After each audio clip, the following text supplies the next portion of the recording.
সামনে আলোচনা করবে একটি গুরুত্বপূর্ণ বিষয় নিয়ে, সেটা হচ্ছে টেন্স অর্থাৎ কাল। আজকে আমরা যেহেতু জানি যে টেন্স তিন প্রকার, প্রেজেন্ট, পাস্ট এবং ফিউচার টেন্স। আবার এগুলোকে চার ভাগে ভাগ করলে হয় মোট 12 প্রকার। এক ভিডিওতে 12 প্রকার টেন্স আমাদের পক্ষে জানা ও শেখা অসম্ভব, তাই আমরা আস্তে আস্তে শিখব। তাই আজকে আমরা আলোচনা করব টেন্সের প্রথম ধাপ, যেটা হচ্ছে প্রেজেন্ট ইনফিনিট টেন্স। আজকে আমরা প্রেজেন্ট ইনফিনিট টেন্স নিয়ে আলোচনা করব।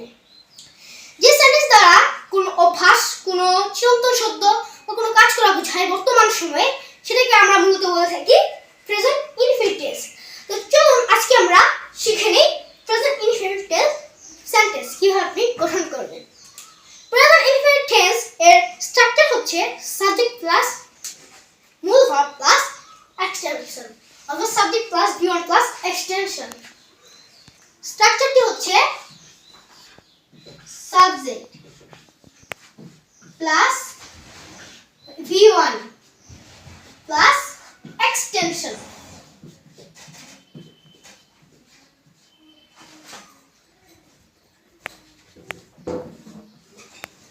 সো উপরে আমি স্ট্রাকচারটা লিখে ফেলেছি। এখন আমরা সেন্টেন্স গঠন করা শিখি। প্রথমে একটা জিনিস বলে রাখি, সাবজেক্ট যদি থার্ড পারসন সিঙ্গুলার হয় তাহলে আমরা তার সাথে s বা s যুক্ত করব। এটা হচ্ছে একটা নিয়ম। তো এখানে প্রথমে হচ্ছে সাবজেক্ট কি আই, ধরুন আই রয়েছে, তাহলে আমরা ভার্ব বসালাম go. I go to school, subject মূল ভার্ব এবং এটা এক্সটেনশন। উই, এটা হচ্ছে প্লুরাল, উই ইট বানানা, হয়ে গেল একটা সেন্টেন্স।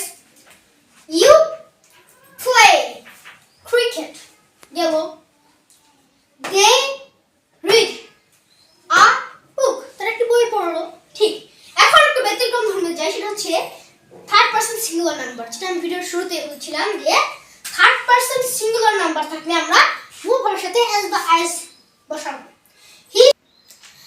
ডিয়ার ভিউয়ার্স, যদি মূল ভার্বের শেষে y থাকে, y যেমন স্টোরি, হ্যাঁ, এরকম যদি y থাকে তাহলে আমরা এর লাস্টে s বা s যুক্ত করব না।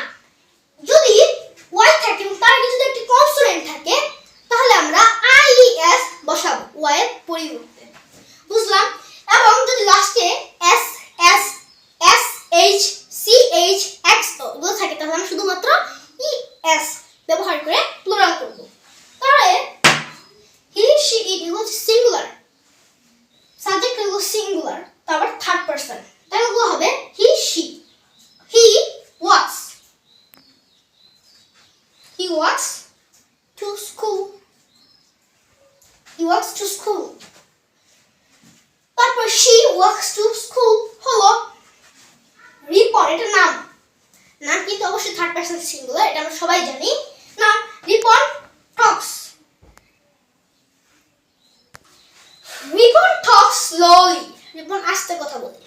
তো মাই ফাদার হচ্ছে একটা third person, my father helps my mother, my father helps my mother। তাহলে আজকে আমরা খুব সহজেই প্রেজেন্ট ইনফিনিট স্ট্রাকচার দিয়ে হাজার হাজার বাক্য তৈরি করতে পারবো। আশা করি কে কে হাজার হাজার বাক্য তৈরি করতে পারবেন অবশ্যই কমেন্ট সেকশন জানিয়ে দিবেন। ভিডিওটি যারা একটু স্কিপ না করে দেখেছেন, আশা করি তাদের অনেক উন্নতি হয়েছে। ভিডিওটি আজকে এই পর্যন্তই। সবাইকে ধন্যবাদ। আসসালামু আলাইকুম, বাই বাই।